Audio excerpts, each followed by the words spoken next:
Joining us right now from New Delhi, Bloomberg News senior reporter Dan Strumpf. Dan, good to have you here with Joe and me and Lisa this morning. We got to talk about this. So go back to 1947. That's when India became independent after, what, 200 years of rule by Britain.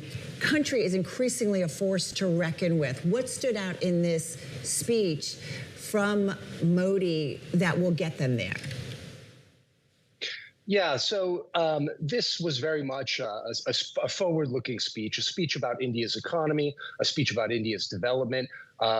As you said, the sort of top-line takeaway was a sort of reiteration of this long-standing goal that this government has, which is to sort of make India a developed country by 2047. And that is the 100-year centenary anniversary of India's independence.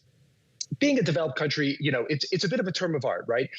But it really means, raising up the economy, making sure that the country is technologically competitive, that its companies and businesses and financial institutions are competitive, that its people are educated at a high level.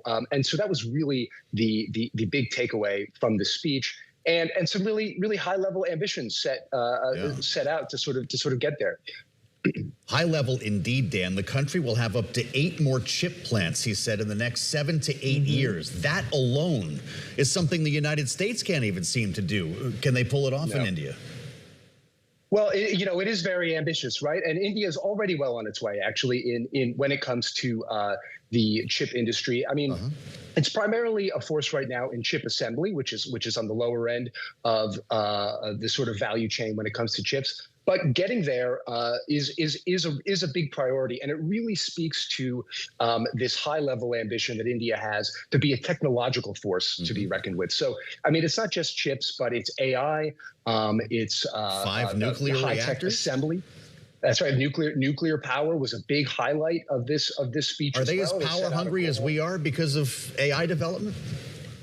Oh, I mean, totally. I mean, this is also a big priority for India, is to become a big data center hub. And as we all know, I mean, these data centers are enormous hogs of power. And so, I mean, building more nuclear capacity is a huge sort of, plank in this pillar to kind of get there and be a player in AI.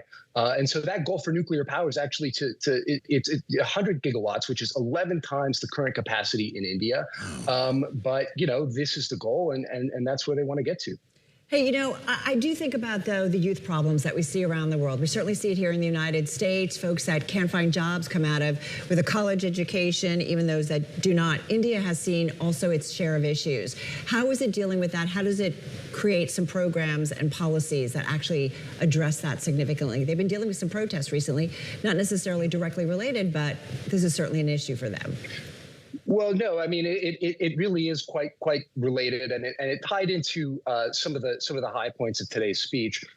You're right. I mean, India is just coming off this weeks-long protest movement. I mean, you can see that you've got some of that footage right there. A lot of these protests got very heated, very violent. It was led by this youth, this sort of student-led movement called the Cockroach Janta Party, which was kind of what began as a kind of a satire, but turned into a really powerful student-led movement protesting sort of shortcomings in the country's education system, feelings of frustration that young people are not getting a payoff in terms of employment, in terms of opportunities from the education that they're getting, and a sense in India that young people are feeling a bit left down, left out, and let down.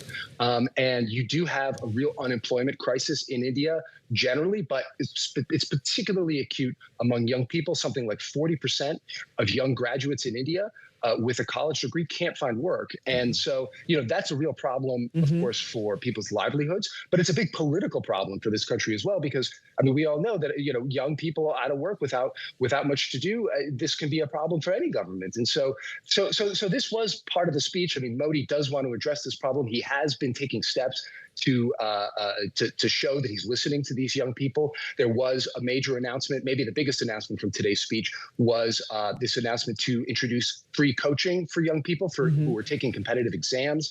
And so that's kind of one way that the government is trying to sort of listen to the young people and show that it is kind of hearing them and you know, attentive to this jobs crisis. We just got 30 seconds left, Dan. Self-reliance came up repeatedly in this address. Who does India not want to be reliant upon?